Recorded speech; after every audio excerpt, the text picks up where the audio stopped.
Good evening, Internet! It should be spring here in the Midwest, but it certainly doesn't feel that way. But we're going to talk about something that puts a spring in our step anyway. This is another Izumi cast with yours truly, Nick Izumi. Sitting over to my right, here as always with our Gundam Unicorn, we've got... Reina Innocenti. Yo! And still off in Michigan, doing that voodoo that he do so well. Archimedes. We got the band back together after Archimedes was doing important stuff. Is that a G.I. Joe reference? No, but we did just see that movie too, and that was surprisingly entertaining. I'm not gonna, but that's neither here nor there. This is a much more realistic movie about the military. Can't believe I'm... Anyway, we're, of course, looking at Gundam Unicorn Part 6, because I know there are 5 of you out there who the Gundam Unicorn is just not complete if you haven't heard us talk about it yet. Exactly. I know someone missed me. Told me. It's true. We've gotten fan letters. We've got people. We actually have people who will request to see us, and who knows? Maybe we'll come back to GeekCon all together, and we can do a live one of these. That'd be fun. That'd be pretty fun. So I guess let's start out the way that we always do with what I have a feeling is going to be our shortest plot summary that we've ever done. Which is surprising, because isn't it the longest episode so far? This is the longest episode so far, if I'm not mistaken, and it's... Well, a lot happened, but not a lot happened. Yeah, how's that work? Well, I'm going to say they cut the mech fights to a minimum. Yeah, this episode was kind of like reverse episode 4, so let's... So we start off with picking up right where we left off in the last episode, with Angelo and Full Frontal taking on the forces of the General Rebel, while Banager and team are getting back into space. And it makes more sense this time around. A lot more dialogue if you're watching the subtitled version. Yeah, it's going to be a little hard to take it all in, but the thing that we felt dumb missing out on was that we didn't realize Angelo and Frontal weren't shooting to kill. They were letting guys get away. Frontal, of course, delivers a delicious coup de grace from his bazooka, which, lo and behold, the new Sinanju with the bazooka master grade just came out the week that we're recording this. So I believe I predicted that last video, so I just want to put some shout out there. I'm just surprised you didn't say coup de gracie. This leads to a very incredible, with the Federation pulling back, we get an incredibly awkward, what would you even call it? Like, Let's not get to that part yet. Okay. Because the Garantier thing happens first. Well, so to wrap up the fight, Full Frontal and Angelo pretty much decimate the forces that are sent out to them. They don't kill them, as we just said, but they pretty much soundly beat them. And there is an unsteady alliance, not necessarily at gunpoint, but two unlikely forces have joined up on the Argama.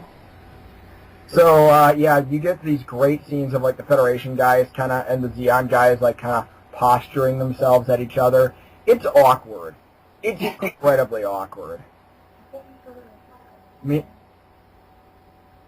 And right before that, the transport ship they've been flying up on, is that the Garantier? That's the Garantier. Alright. So, Bright's forces had sent out the new Black Tri-Stars to go and catch them. You might remember, I believe his name is Watts, the guy that Banager used as a springboard in the last episode.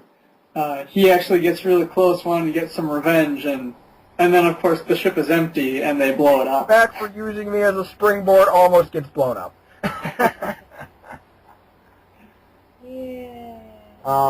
We definitely get that feeling that Zimmerman's been doing the guerrilla warfare thing for a while, and that the Garden Sierra was just rigged to blow right to hell. Which is also ironic because we get to check in with if they're in space, that means their mothership is also in space. So there's Bright on the Rock Hyloom getting scolded by the Anaheim Electronics people who are like, "What the hell, dude? Did you let them get away?" He's like, "Oh no, yeah, I totally try to stop him." I love the one comment though that it's like, "Your forces were taken out by just 2 suits." Like, dude, you guys, they went up against... Have you watched Gundam? I was going to say, have any of you people, like, watched the news while you were alive? It doesn't take that much to take out ships in this universe. Oh, the Zeta. Do you remember the Zeta? Jeez, why don't people remember the One-Year War? Zaku's. Char took out 5 ships with a Zaku. Anyway, And that was a low-performance machine. Compared to these things. But yeah, so we get that. So we get that really bizarre accusation. We get back to the awkward, the super awkward on the Argama. People are posturing at each other. They're like, "Hey, what you gonna do about it? What you gonna do about it?" They're almost fighting in the hallways. Angelo really likes to exacerbate things. Mm-hmm. With his boy band. Yeah, Angelo is like parading around through the ship, just being a little shit to everybody. With his boy band. Yeah, he's got his other pretty boys following him around. And then there are these Federation guys, especially these old-timers, who are like, "We're not taking orders from any Zeons." And there's about to be a full-on fight in the hallways until Audrey breaks it up. And even that doesn't seem like it's enough. And until something comes on over the intercom, Captain Metis is all like, "Hey, no fighting, everything's perfectly under control." Then we cut to the bridge, see that he's kind of talking with full frontal practically at gunpoint, and things really aren't that under control. Yeah. It's wonderfully awkward because even as the crew states, like, both of these forces have killed one another. Like, between these 2 ships, they have killed each other. Yeah, it's not even as informal as they're not just from separate armies. It's that the Rail Lula and the Argama have been throwing Nukes at each other. Well, not nukes; those are illegal. But they've been throwing mobile suits and pilots and losing people to each other from what we can imply from the first episode since before the series began. So this is very personal. And counterattack at least. Yeah, that's true too. I mean, how long have these Neo-Zeons been wandering around? It could have been for the last 3 years they've been shooting at each other. So tensions are justifiably high, and that's a highlight of this episode in particular, is just how tense they succeed in making the scenes feel. Also, we get to check in with Mika and Takia, who are they've pretty much become regulars on the Argama now. Mm-hmm. Takia's working in the mech bay. What a shock. Shock of shocks, Takia is with the Gundam. And he's talking about how, while they've stripped the Kshatriya of everything, that they've actually put everything on the Unicorn. And we get to find out just how much everything that is later.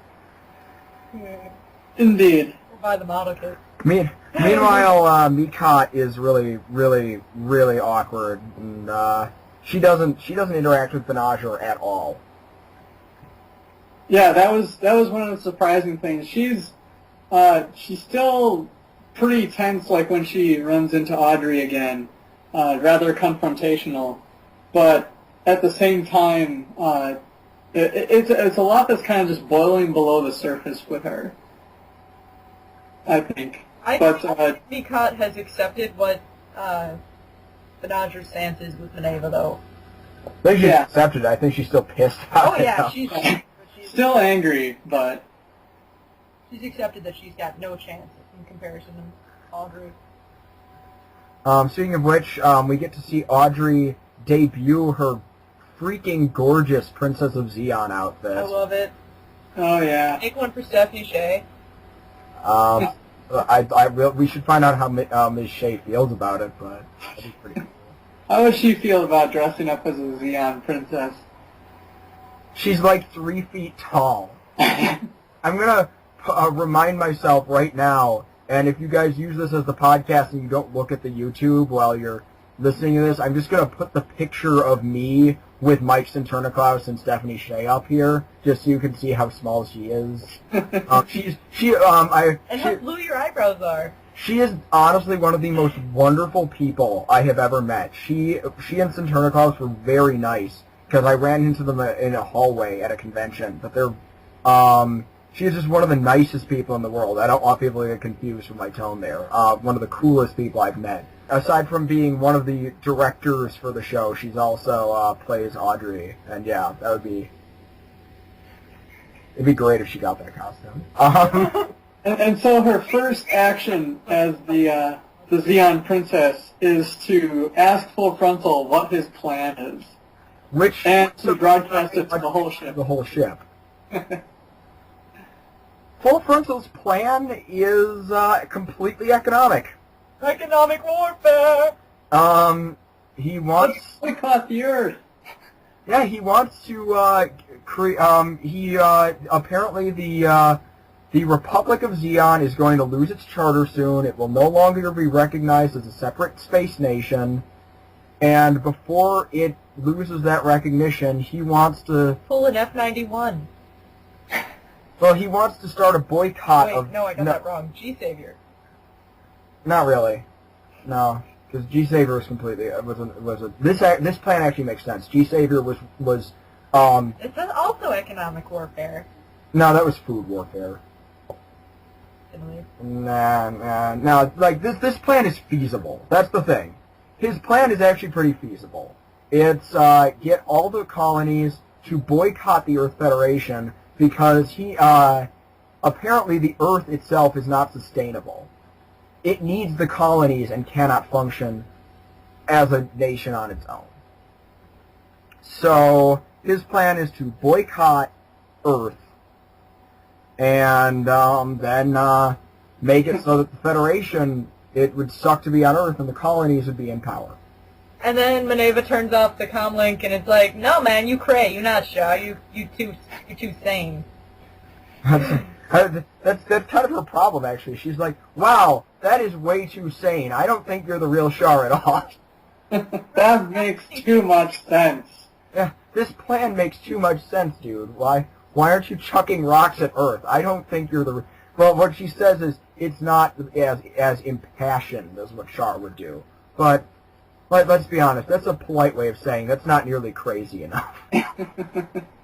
We actually do get a Char's counterattack flashback near the end of the sequence, where Full Frontal is talking about how he remembers, the Axis and everything. Specifically that he's seen Axis shock before. Yeah. And telling Benager that Benager isn't that strong. Yeah, basically, Benager comes in and tries giving the new type lecture, but then, he's like, I've seen that light that you created before, except it was bigger. and then they got lazy and they actually just straight up used footage from Char's counterattack. Which is kind of ironic when you think about it, because Char's counterattack was the first Gundam movie where when they did a flashback to something, they used brand new animation for it. But in this, they just used footage from Char's counterattack. Blu-ray! Buy the Blu-ray! I mean, it looks really good. But because Char's counterattack is a really pretty movie, and it still is, but it was still kind of weird that it's like, oh, that's kind of a change in art style. To cap off this little conversation, though, Minerva, or Audrey, or however we want to call her, raises the stakes a bit and tells Frontal what the final coordinates of Laplace's box are. And Banagher is pissed. And meanwhile, everyone else probably should be, because they've been running around in a circle. We're going right back to Industrial 7, the colony where we started this story. Exactly. And like, we will probably try and figure out, or talk a bit about, like, what we think of Minerva's, like, motivations in giving away the coordinates, because it's not explicitly stated, really. Mm-hmm. They so can, that's your imagination. Yeah. Or we might talk a little bit about it later. Mm-hmm. But in the meantime, Full Frontal decides to head back to his ship, and while he's away, Angelo is in charge. For all those who have been watching the series up to this point, this works about as well as you would expect it to. That boy doesn't have his ADHD meds, like, at all. It's kind of the best part of the episode, though, because he's wandering through the ship being all twitchy and, trying to throw his weight around. But, you know, he, weighs, maybe 150 pounds, so, he's in space. and there's not much to throw around. How threatening is a boy band? While that's going on, let's cut to a couple of the other stuff that was happening in the background. We do get to check back in with Riddy. Yeah. Yep. Boy needs some sleep and a haircut. Yeah, Riddy. Yeah, he's been on a bender. He needs to put down the coffee. Yeah, he looks like he's had nothing but coffee to ingest for the last month. He's got super emo bangs going on. Big bags under his eyes too. He just looks haggard. Yeah, that boy's seen better days. And they put him on the Banshee. And Fatso from Anaheim Electronics, Banagher's half brother, is like, well, we need you to go up there and take care of this, or else we're going to pull out something worse. And it's like, what is this something worse? We don't know. That's something worse. But, so that's kind of scary, and Riddy launches into space, all emo and ready to really murderate something. Riddy doesn't really seem to care about that, or much of anything, really. Yeah, he just seems to want to kill Banagher in 16 different ways. And now he has the toy to do that. Yeah, they upgraded the Banshee, because that's a good idea. And if it wasn't obvious, we're pretty sure, with his rough looks, that he's probably been undergoing some Cyber New Type-esque training so that he can handle this machine. Oh, he's had to. And Crash course in Cyber New Type. That does people wonders, Rosalia. And he's flying around with it in Unicorn mode, which, as you might remember from the first episode, that beat the hell out of that test pilot. And, judging from the way Riddy's looking, he's probably been doing a lot of that. So, yeah, he looks beat up. He's seen better days. Full Frontal takes a moment to talk with Zimmerman. Back on the Raulula. And he's got a new toy in the background that they don't let us get a good look at. We'll give you theories later. But it's big and red and has no legs, and he makes a really weird cryptic comment that perhaps if Shara Aznavour was still alive, he wouldn't be entirely human. Indeed. Back on the Argama, though, Takuya, Mikot, and a couple of the old-timers from before try to call up the Federation. They ask for help. And, Angelo finds them, and he's pissed. Angelo threatens Captain Midas. He's tweaking out more than he normally is. Someone get that boy his meds. And kudos to Midas, who keeps getting just that little bit closer to awesome. He's like, no, I'm not taking orders from you. I mean, even if the Federation is trying to kill us, we're a Federation ship. We don't negotiate with terrorists. Mm-hmm. Yeah. And calling Angelo's beloved captain a terrorist makes him tweak out more than ever. I will just comment. We did skip a part. Oh. Which I think we'll just do it now. Right around this time, Marita stops by Benager's room because he's feeling pretty down.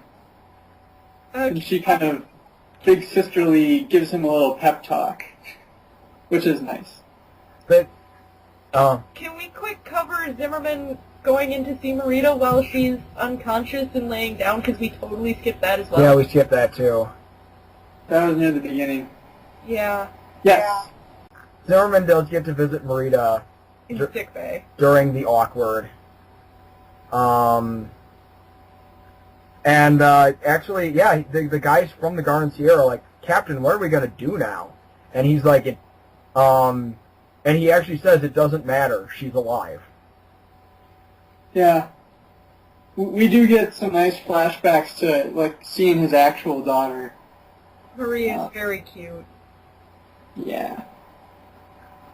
Zimmerman is definitely on my list of characters I didn't expect to like, and then I ended up really liking him. Mm-hmm. That was one of those scenes that really did that for me. Even the crew from the Garden Sierra, especially Flast, is getting to this point where he's like, yeah, you know, Zeon isn't really paying off too well. Maybe we should reconsider our career choices. But yeah, we get that. Let's flash forward again. Okay. So yeah, Benager feeling down. And Marita is like, hey, hi, can you make sure that I'm not tasting things, and that my brain is actually synapsing correctly, and does this taste bad to you too? It's great because we finally see Marita trying to be like in casual conversation, and she comes in like it's her usual serious self, but she's got the hospital food, and she's like, "This is awful. I can't eat this alone. This is truly awful." But yeah, she gets to have that senpai character pep talk that we don't usually that we haven't really gotten a lot of. And Benager's gotten it from a lot of people, but it was interesting to hear it coming from Marita. How did you put it, Brian? Oh, she wants him to make sure that he believes in the him that believes in Gundam. Well, believes in her that believes in the him that believes in Gundam. Oh. Yeah, that was like communisception right there. Yeah. Complicated. But kind of talking about, they keep talking about the food for a little bit, and Benager just kind of asks, like, you know, what kind of food do you like? You know, is there anything you really liked? She likes ice cream. I let that sink in. Let's give it 10 seconds. Not even. Hey, Double Zeta fans. Little shout out there. Okay. So we got that nice nod there. The scene itself is just really nice because it's Marita gets to have this big sister moment with Benager, which was really cool. I see it coming. But it worked. It worked really well for developing both their characters, and I really am glad that scene happened. And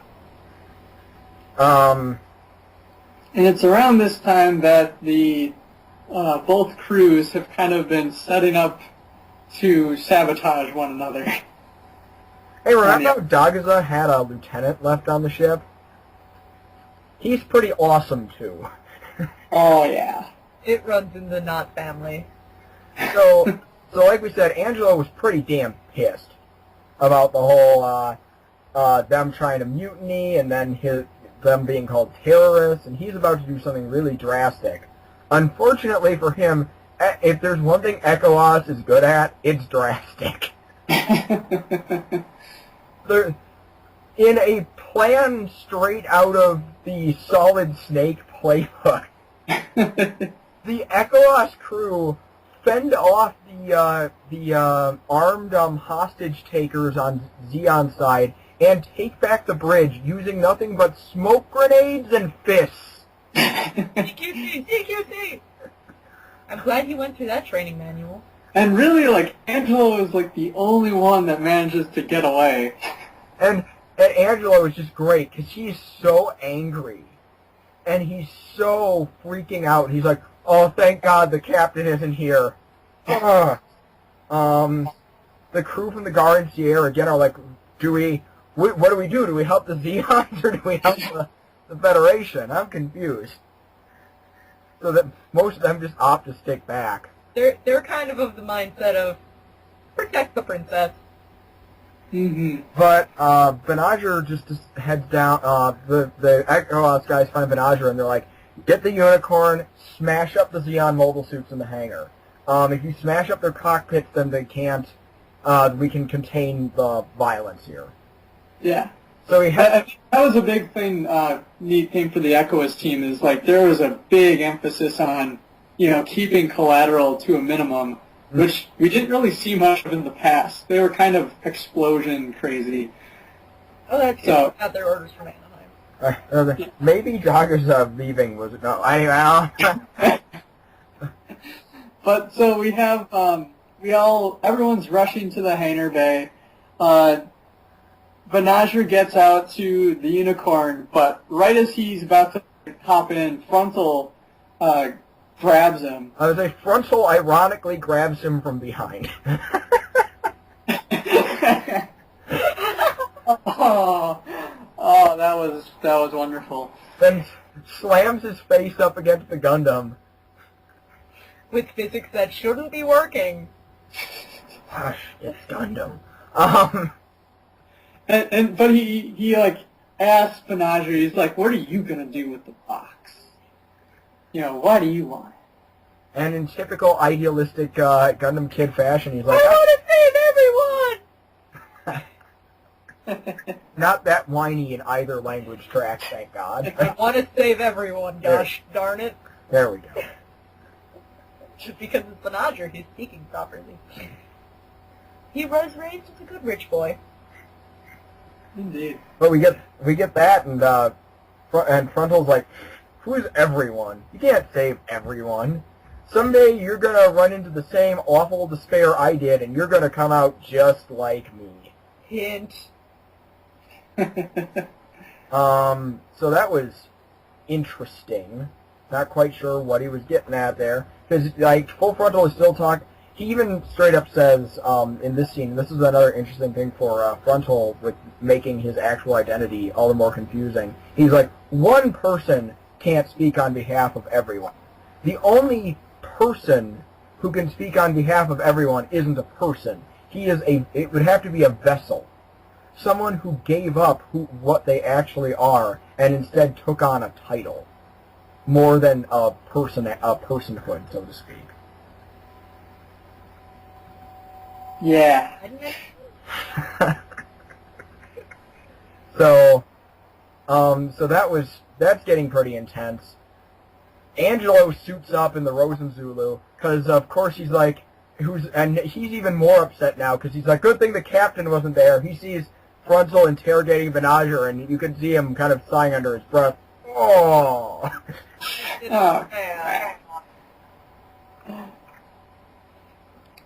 But just as he's like about to tear up the hangar bay, we find out that the Kshatriya has also been powered up. What's left of it. You want part of a foot stuck in your mech? I didn't think so. Yeah, Marita and Audrey have climbed inside the Kshatriya, and they slam the freaking Rosen Zulu to the ground. Curb stomp. They start curb stomping poor Angelo. Without a whole foot. Without a whole foot, Ethan.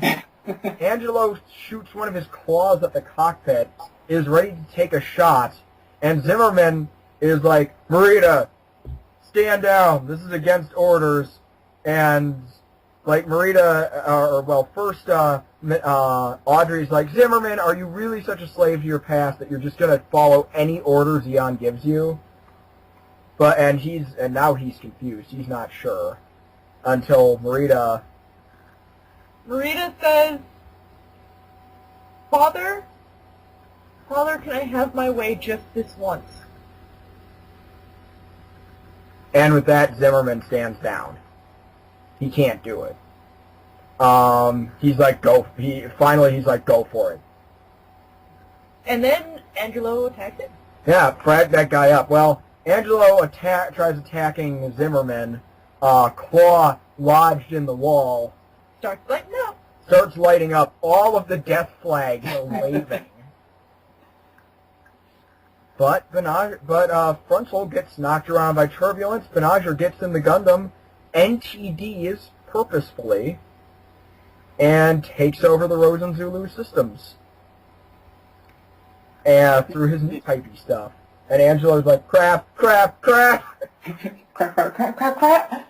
And rips his own arm off. The robot's arm, that is. His own robots. But he rips his own Rosen Zulu's arm off. Oh no, his perfect Rosen Zulu. Right in front of full Frontal, who had to, I believe, climb in that cockpit then. Yeah, he was in the cockpit at that point. Yeah, so Frontal is now climbed in the Rosen Zulu. It's pretty clear who won this affair. The Argama's on its own, and Frontal issues my favorite line of the episode. All right, from here on out, it's a race. Yeah. Mm-hmm. Yep.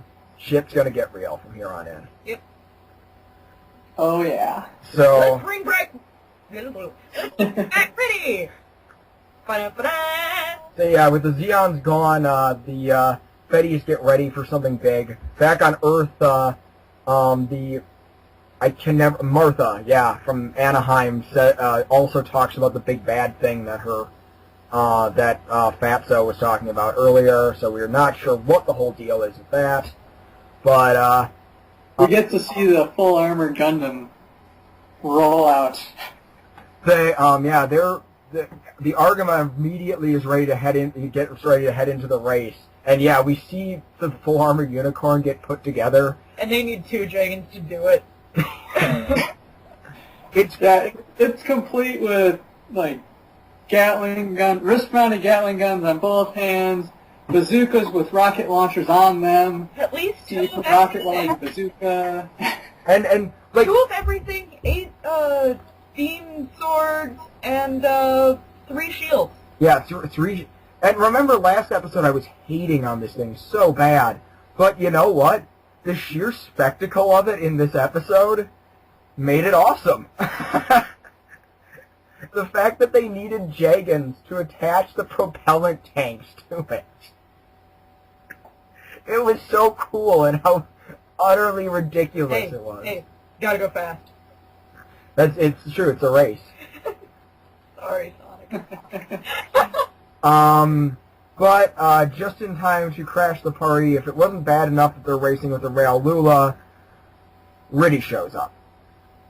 Yep. And once again, we get one of those lines of, it's just one mobile suit. And again, we're all like, really? Really? Guys, history. 3... To their credit, we get a quick little scuffle with 2 Jagans and a Rizal? Yeah, Rizal. Do they not remember that the RX-78-2 took out not 1 mobile armor, but like 10? No, they're too busy thinking that they can send out a couple Jagans to fight the Banshee. And to their credit, Jagan pilots are awesome. They will always be awesome. If you don't recall. But yeah, these guys get right up, right into the Banshee's face. Like, they almost get Riddy. I don't know what, maybe he was just feeling lazy. But, we got dummy balloons from counterattack again. Those were great. Yeah, the dummy balloons of suits. That was great because we got to see the inside of the cockpit then trying to identify all these balloons as unknown. Yeah, these three pilots from the Argama do really damn well for themselves, all things considered. It's just too bad that Riddy has plot armor. Well, that and they made the Banshee stronger, because that's a good thing. Yeah. So, needless to say, the Banshee wipes the floor with these guys. At the same time, the one other thing that I want to mention before we get to our closing shot, we do see the guys on all sides getting ready for things to get worse, including Angelo scowling at his beautiful Rosen Zulu that now appears to have the shield grafted on where his hand used to be. I hope they come out with a web exclusive. Yeah, maybe they'll put out a web exclusive kit like that. But yeah, he's just scowling with how angry he is. The race is on. Riddy is ready to get his revenge, but out comes the person he's looking for. Here comes Yeah. Benager, full armor unicorn. And you hear both the unicorn and the Banshee scream, and then you cut to credits. Yay! And then you scream because you realize you're going to have to wait a year to see a unicorn fight. And also the web-only, this is my theory, the web-only Rosen Zulu with the shield grafted on his arm is actually going to come in purple. We'll get to predictions later. That's for hopes and dreams for next time. Anyway, so we cut to credits, and that was the episode. That was a worth watching twice in a row episode. Definitely. 3 times if you're really curious. So let's get initial reactions. What did you guys think overall quality on this one? I cried a lot, and Gundam was supposed to make you cry. He did everything right in this episode. This is my favorite episode to date. It trumps episode 3. What do you think, Archimedes? Well, I don't know if it's my favorite yet, but this is definitely one of the stronger ones we've seen recently. The only complaints I had was that it was kind of info heavy, and so trying to keep up with reading subtitles while action's happening on the screen was kind of a chore. And some of it I'm sure I just lost because it's been a long time since I watched the last episode of Unicorn, and so that definitely takes a toll on what I remember of stuff. But I really liked it. Like, animation's still top notch. We got a lot of great character moments, and the big takeaway for me was like, now we finally, like, everyone has drawn their line in the sand. We know where everyone stands going forward. Yeah, we forgot to mention that the Gar and Sierra guys, not just Marita, but all the other Gar and Sierra crew members have joined the Argama and were painting their their Garo Zulus appropriately. Yeah, that was cool too. Their priority is Mineva. They're with Mineva all the way, because Mineva's all for the long live Marita thing. Oh, I think they're also all for what Zeon's supposed to be about, not what it's actually been about for the last 10 years of their existence.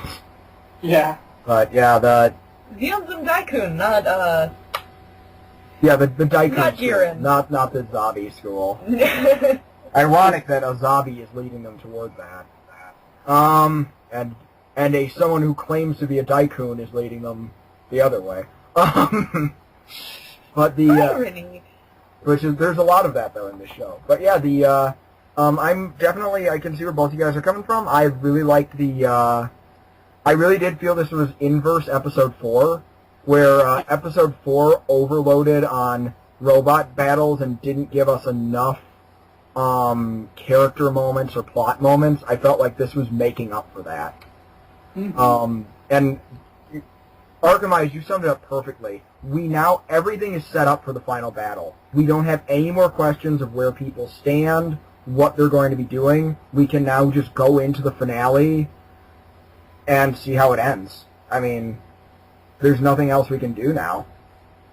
I feel that it was a very strong episode. I really enjoyed it. And I'm going to really be anxiously awaiting this year-long wait for the finale to come out. Oh, yeah. The big one, and I know I've mentioned this to you guys before, but I want to put it on the podcast.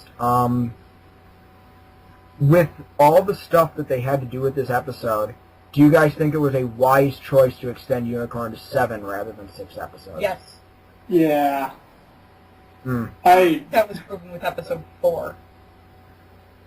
Yeah, there's no way it would have ended well if they tried to cram the content for the finale into this.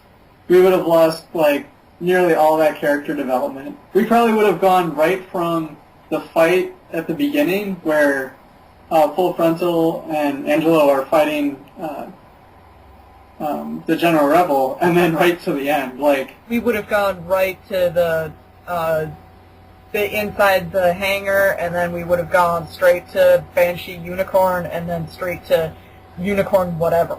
Yeah, I don't know how you could have done that, and I mean, like, there was just too much to fit into one episode. Mm-hmm. For the two of them, yeah. It's really good that they extended it. I think it lets them focus on the things that really matter, and still pace it in a way that makes sure that we devote enough time to each item. Now, I think one of the stronger points of this episode was the real feeling of tension.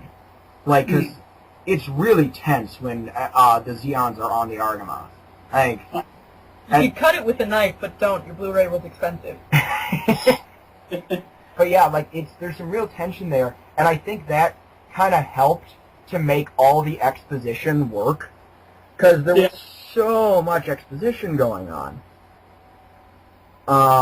But I feel like it worked because they had that tension that kind of added to the situation, gave us more than just looking at people talk to each other. Not to take a dig at another series that I know you're a fan of, Argamize, but I would say that it handled the problem with the first episode of Fate Zero really well, where you have these long scads of time where it's just people talking, and how do you make that interesting? By not having them walk around in a circle, that's for sure. Yeah, exactly. Yeah, you're right. This was really handled well. Like, that tension made sure that you were paying really close attention to what each person was saying and the implications of what they were saying. And how things like Angelo's posturing have an effect on making things worse. I did want to comment, this is the first time I really saw him as kind of Delandau from Escaflowne. And that got really weird in my head when I started thinking about, okay, well, if Alan Shazar is a Zex Marquis clone, and Zex Marquis is a Char clone, is he someone's sister? Yes, he's Minerva's sister. What? Oh, God. Either that or all of his boy band are sisters. That was a really weird part of Escaflowne, by the way. And has not taken place in Gundam Unicorn yet. That was really fun. Should we throw it around? Let's talk about, like, the things we really liked in the episode on that note, and just some favorite parts or stuff we want to discuss before. Sure. I know we wanted to talk a little bit about Audrey's giving out the coordinates and kind of what we think her motivations might be. Yeah. I don't know what to make of that, honestly. Like, I think she's testing Venager. It seems, like, again, the scene was so tense, and there's so much going on, like, with just their faces that we're trying to interpret. Mm-hmm. But, like, part of me feels like it was kind of a test for everyone. I think she wanted to see how Full Frontal would react, whether or not they would believe her. Like, part of me is like, why don't you just give them the wrong coordinates? Send them back to, like, the moon or something. Back where Side 7 should be. Yeah. Go send them off on a wild goose chase that'll put them right in front of Side 2. the Rock High Loom or something. Oh yeah, the last coordinates are in Bright's pocket. Send them to Argentina. Yeah, send them straight to the Rock High Loom so that way that ship can finish its long-standing grudge with the Rail Lula. That'll go right. That wouldn't go well. I don't think the TriStars have what it takes to take on Listen on. You're not Stark Dragon pilots. modified Rosengulu. Yeah, but yeah, trying to figure out what she was trying to do. Was she just trying to get Full Frontal off of the Argama? Like, because that's a legitimate thing too. Because she was seeing how tense things were. That there's no way these two people could occupy the same space for like more than 10 minutes without trying to knife each other. Like, she obviously saw tensions were high. I think that was part of it, but I also think part of it was to test their determination. Both the determination of Full Frontal and to see if he was going to carry out his altogether too sane plan, and also to test Benager's determination to do what he believes to be right. I feel like Which I wouldn't put past Audrey at all. On that note, I really do feel like Full Frontal's plan is pretty feasible. That's the weird part for me, is that it sounds like it would work. Yeah. He's an imposter. It's kind of, I don't want to say a pacifist approach, but like when you think about it, it probably requires the least amount of like military encounters. It's like a straight up embargo. Like nothing's going down to the earth, nothing's coming up, and that's it. That's all we have to do. We're going to take our ball and go home. But as Audrey points out, it's also a good catalyst for keeping things the way they are, just switching who's the one holding the ball and, being unfair with it. It's just going to be now, so is Full Frontal's plan to just make, now it's Zeon who's going to be oppressing the Federation? Like, how is that going to change anything? They're just going to have another series of unending wars if they do that, which is what her argument was. Mm-hmm. So, breaking the chains of history seems to be the big theme in this series, and we'll see more of that. Yeah. Yeah, that was the big one that I know we wanted to talk about. Other things. We did want to mention, like, one of the weaker sides of the episode is kind of that conspiracy subplot with Anaheim. Yeah. The Anaheim siblings are stupid. Yeah, the Vis Foundation family and it's been hard to care about them because they just don't get a whole lot of, like, the time that I remember feeling the most angry at them was when they were trying to brainwash Marita, because at that point, as an audience, we had grown attached to Marita. Kind of. Right. We cared about her, whereas these were people who were violating her well-being. But when Fatso killed his dad, we didn't realize at the time that was his dad, so that wasn't quite as shocking. Mm-hmm. Then it wasn't really spelled out within series until 5 episodes later. So yeah. And like collectively in this episode, which we kind of mentioned earlier was the longest one so far at about an hour, they had maybe 8 minutes of screen time between all of the Anaheim people. And all they do is talk about how they have some big, nasty weapon or something that they're looking for permission to deploy. I mean, that's it.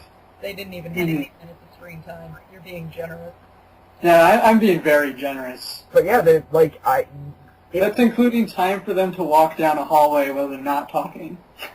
Yeah, that was really strange. Aside from that, they've enabled Riddy to be a emo psycho out in space, but that's really been it. And then we check in with Siam for a second.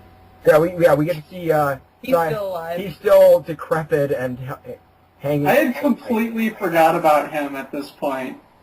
Like, I didn't even remember that he's in episode 1. Oh, that he has like the entire opening narrative to himself? Aren't you that old guy from a different Gundam series? I don't remember you at all. It was years ago. Juno, the time has not done well to you. Whoa, Juno, it's only been like 6 or 7 years. He's not that. No, I know. Anyway. Look what it did have to on. Oh God. That was only a year. Oh God. But yeah.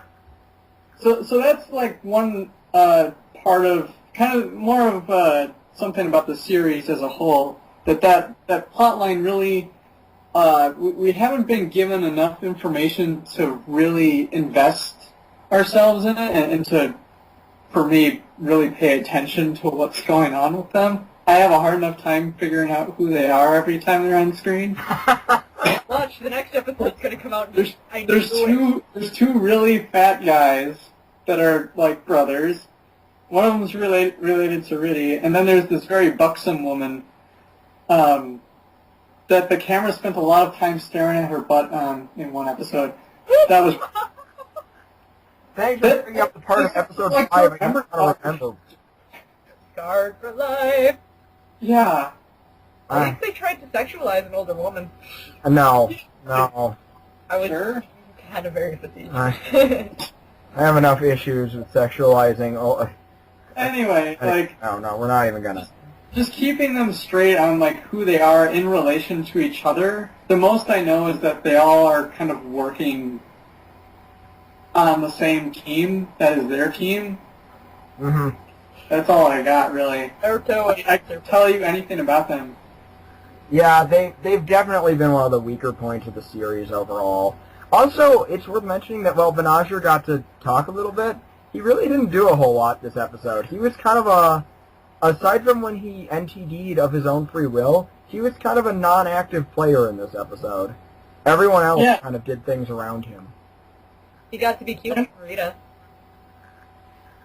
Mm-hmm. Brother, sister time. But, like, that was it. He didn't act in a way that I would say is a main character way of acting. Does that make sense? I think part of that might be, as we were kind of saying, though, to make sure that we know where everyone else's stance are. We really have a good idea of where Banagher's stance is on stuff. That's really been established.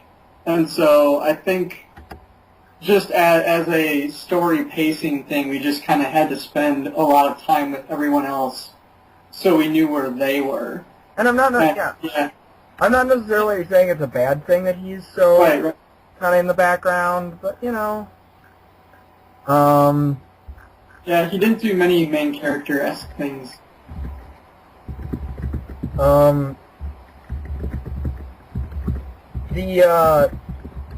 The other thing that I wanted to mention is that while we didn't get a lot of time with the mecha battles in this episode were still highly entertaining. Oh, yeah. Oh, boy.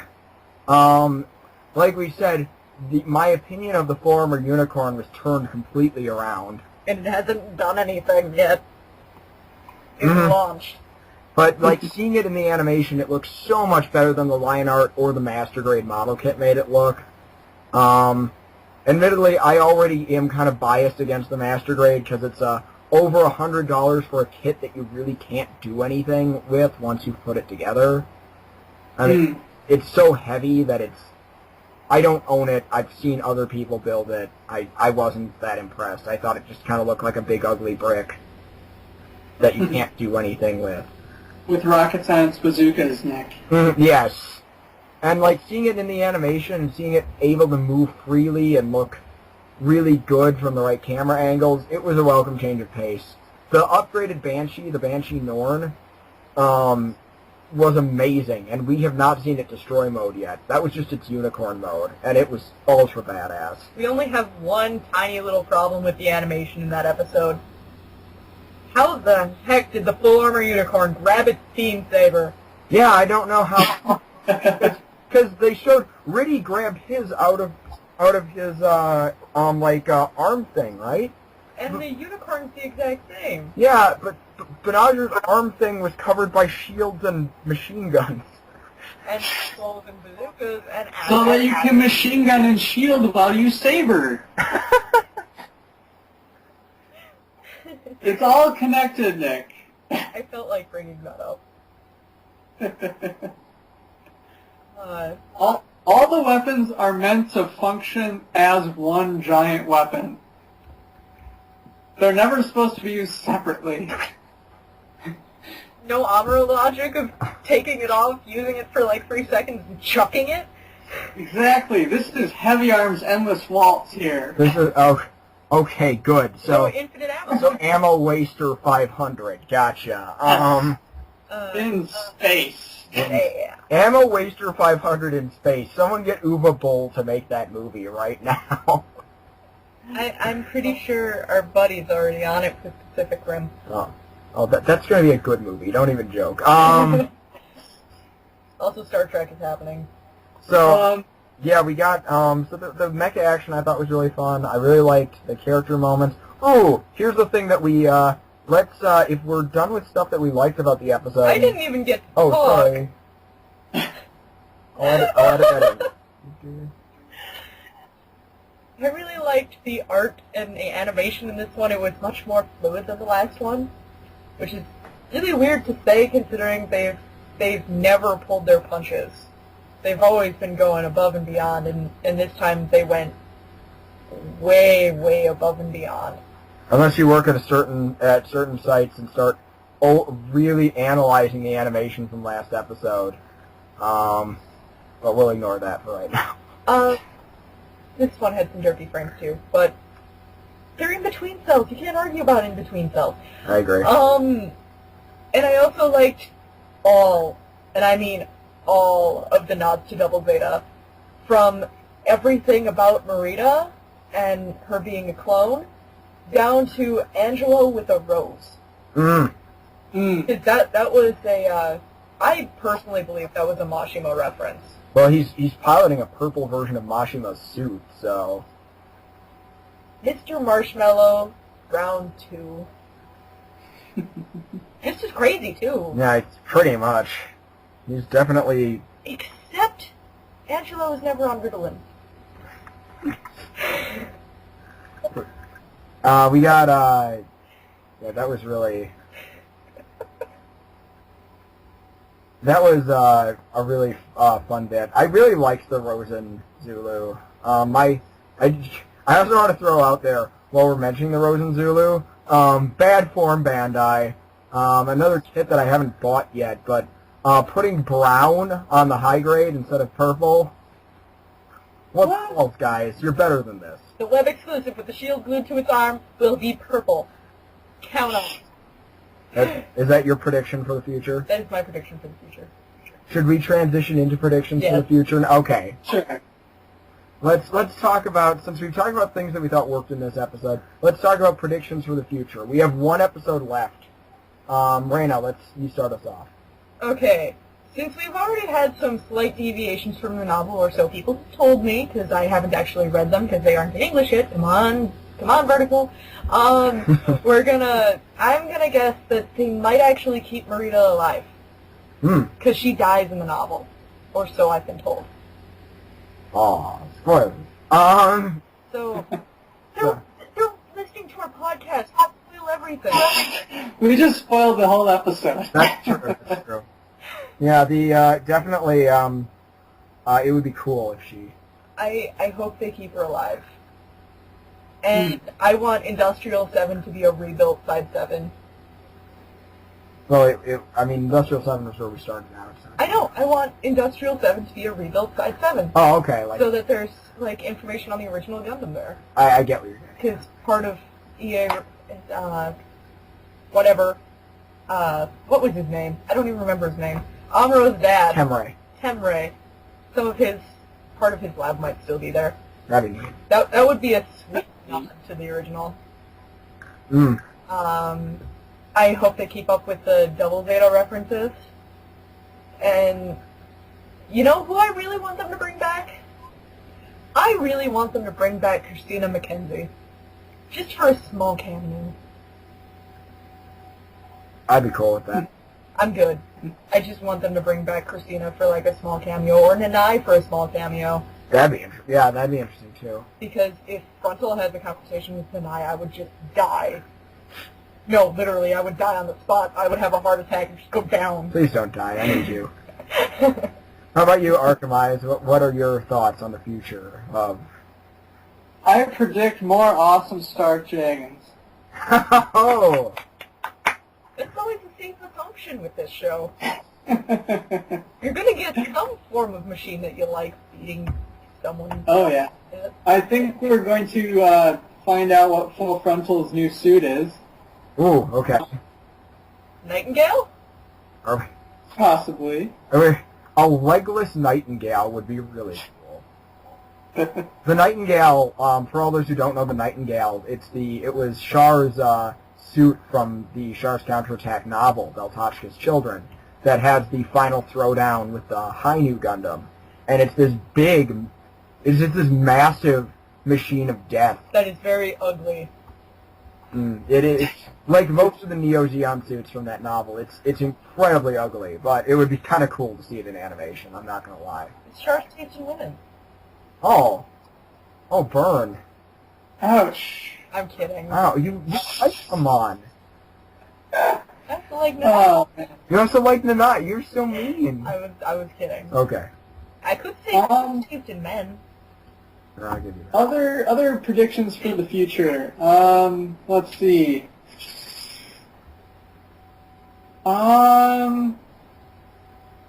What's in the box? What's in the box? It better not be somebody's head, or someone's gonna have the movie 7 spoiled to them. Let's see. Unless it was, I want someone to rock a ball and just, like, save the day with a ball. Yes. These are a little bit less predictions of the future and more like things that I just kind of want. I want to see, for me, I want to see Bright return to the field. Yeah.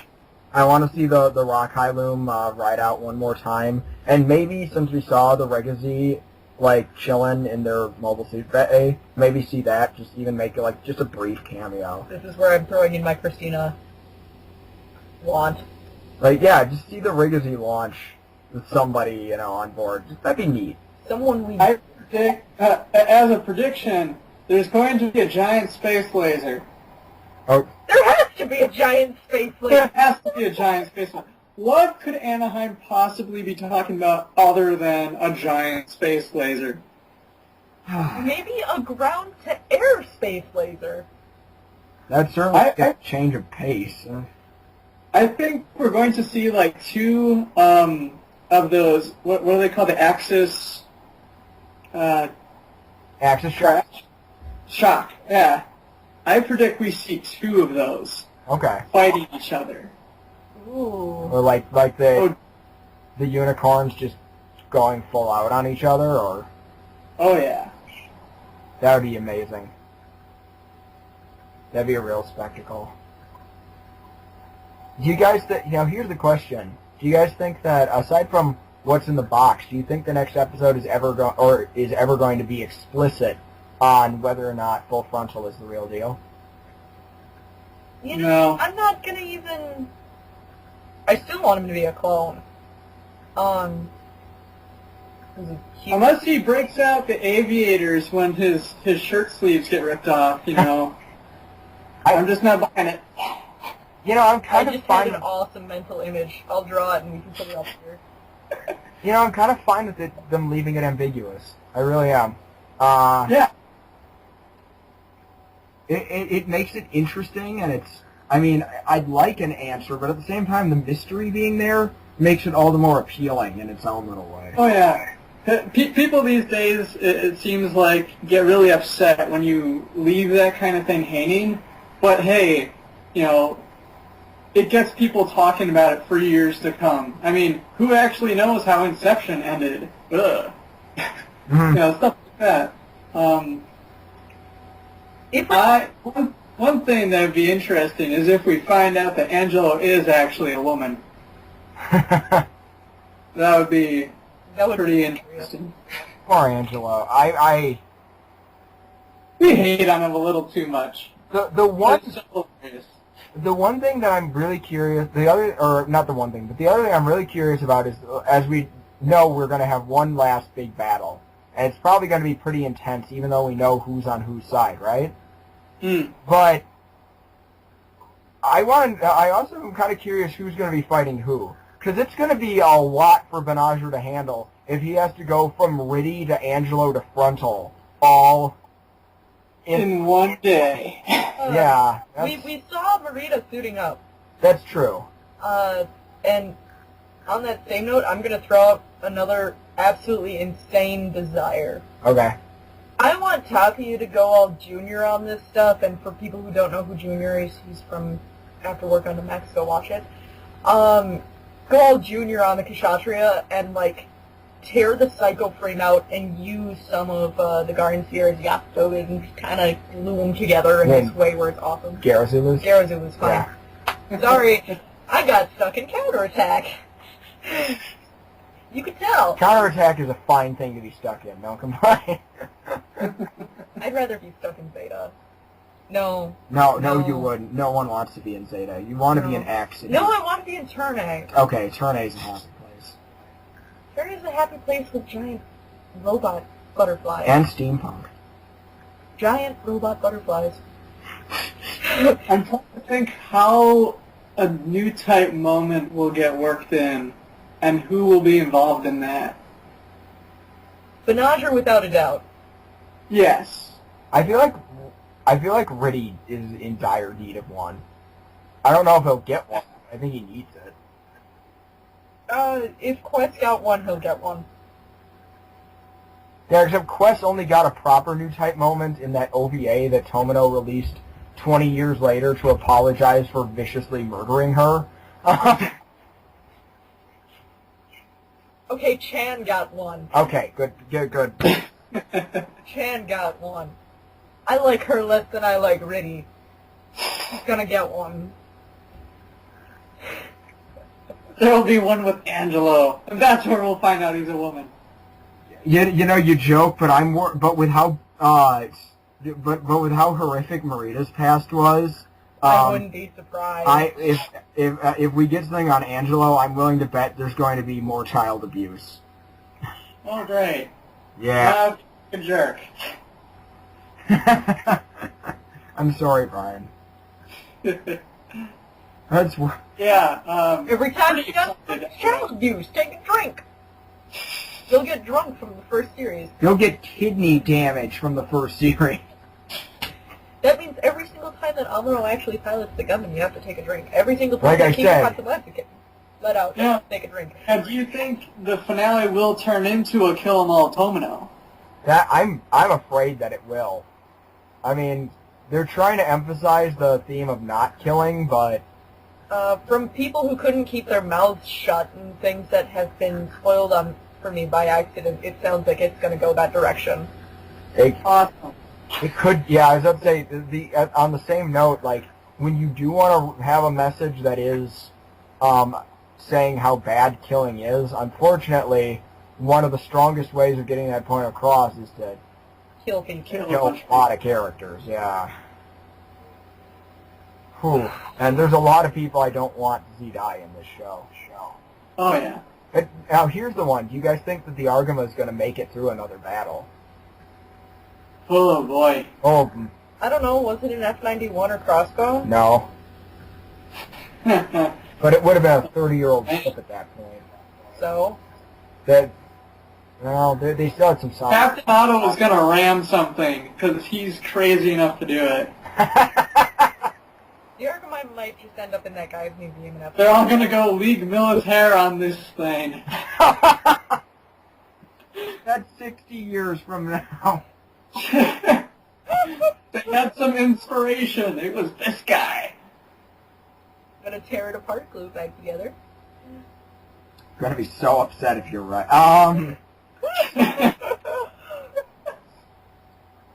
I'm only going to be upset, though, if it will remind me of Victory Gundam, which will make me sad. The V2 happened. You can be happy about that. Okay. I'm a little better now. But only a little. Anyway. The story doesn't matter, no. It's just the Victory 2. Nothing else matters. Nothing else from Victory matters. So I think it's about time that we wrap things up. Is there any other final comments you guys want to say? Marita's my little...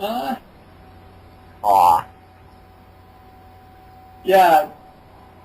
I'm ready for the finale, but at the same time, it's going to be sad to see the show end. Yeah. In a year. Maybe get over that. You got a year to wait for that finale. So if nothing else, at least it won't be ending soon, which is a real mixed blessing, because... Oh, yeah. Because I want to see the ending, but at the same time, I'm going to miss this. Yeah, it's still an ending. Mm-hmm. And I really want them to do it well. More than anything else, I want it to be a good, satisfying ending, not an episode 4 again. I want it to be a nice, satisfying ending. I don't want Destiny to happen again. Oh. Where I don't know what happened. I got halfway through your guys' podcast, and I was like, I just don't understand. Let's say Archimai, I know what happened. We got, way through our podcast. Or, Age. I just don't know what happened at the end of the first generation. I do. I don't. But yeah, I want more... Yeah, the mix...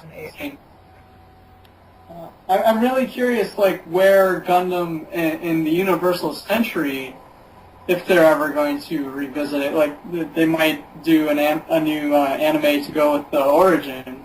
Yeah, we heard about that when Age came out, and we haven't heard anything. I guess Shuichi Ikeda said something about it in an interview. So yeah, based on right now reading Vertical's translation of Origin, it'd be really cool if that got animated. By the way, pick that up before it's gone. Yeah, go. If you're listening to this podcast and if you care about Gundam at all, you have no excuse not to buy Vertical's printing. It's fracking perfect. They only have 2,000 copies, so buy it while supplies last. Even if you can't read English.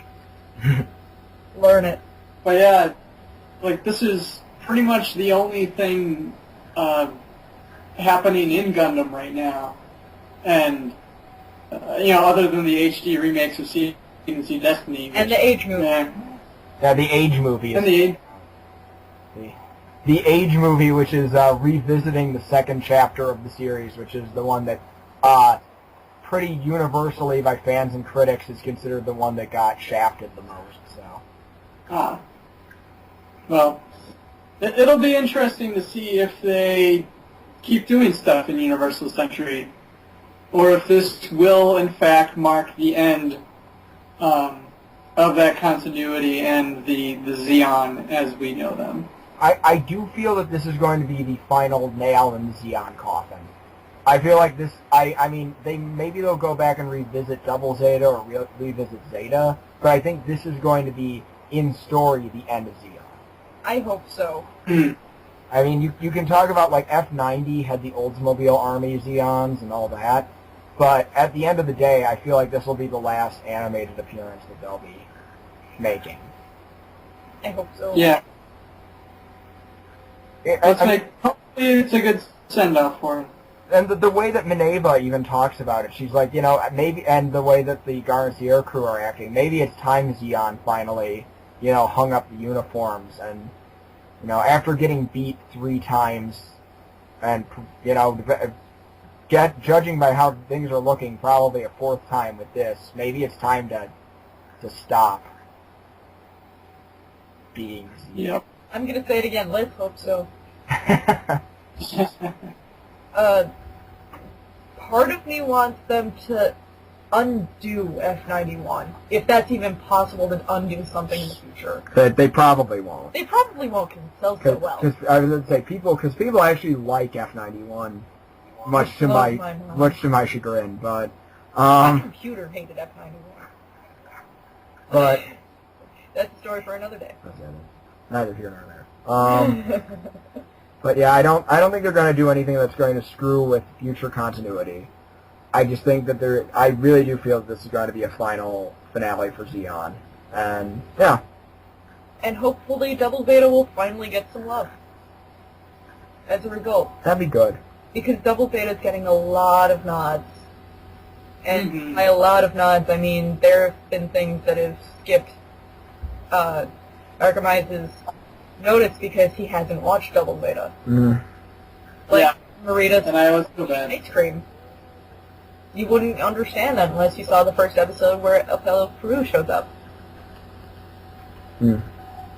Yeah, this might be a good opportunity to get Double Zeta some more love. It's been a really nice tribute to everything that is Universal Century, and honestly, if this was even like finally what puts the Universal Century to rest, I'd be okay with that. Now, of course, I don't think that's really going to happen because Bandai still makes ridiculous amounts of money on high-grade Universal Century model kits and master grades.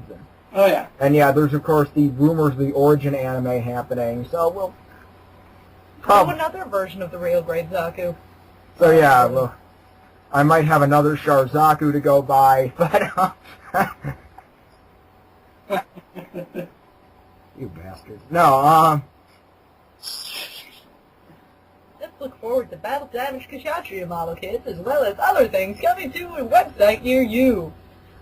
Also, the shipping will be like $50. Yeah, but I'm sure there will be a lot of web exclusive model kits coming out in the future. But that's part of Gundam too. Yeah, please go buy Origin. Go support the official releases. Go buy the Blu-ray for this. If you're an American fan, definitely watch on your do a proper legal download. Pick up the Blu-ray when you can afford it. Buy Gundam the Origin, guys, please. It's really good. This is like amazing printing. It's hardcover. We'll put pictures here. We'll insert pictures here. And not only is it like one of the best printings of a comic book I've ever seen, it is the best printing that the company themselves have put out, and they even said so. And if we continue buying Origin, we might get other Gundam titles out, like more Cold Steel, or, maybe the Unicorn light novel. Yeah, we might get the light novels. We might get Beltachka's Children. What's important right now, as American fans, is that we have to support what we've got while we have it. And we need to prove to the companies that there is still an active interest in Gundam. So that's really not so much just about Unicorn. That's about Gundam in general. You got to support when we can, and Unicorn and Origin are it for us in the States. So show your love, guys. Yeah. Buying the U.S. releases of these things is desperately important if we're going to prove that there still is a Gundam fan base over here. So remember to support what you love. Yep. And you want us to keep doing these reviews, right? It's true. Right? Yeah. What are we going to review if we don't have something to... From Bandai. From Bandai. This is the abusive relationship I'm in on the aside from Clamp. So you gotta. But yeah, show your support, show your love. And with that, I guess we're looking forward to seeing the end of this race. Yep. Have fun in the real world. Any sign-offs? Okay, sign off. Brandon says have fun in the real world. Any last notes? Archimize. No, that's about it for me. It is great doing this again. I'm looking forward to one last time. Probably running in at GeekCon. Yeah, doing something. Hopefully we'll be hitting up GeekCon, doing some live stuff as the Izumi cast goes to places and talks about Gundam. And we might have a Marita and Angelo there. Yeah, we might. Wouldn't that be cool? And then with that, thank you for tuning in, guys. Thank you, Raina and Archimize, for getting together with me for this. Keep watching the channel. Check out my Facebook page and my Tumblr to stay connected with Nick Izumi outside of just the videos. And as always, keep on spocking in the free world.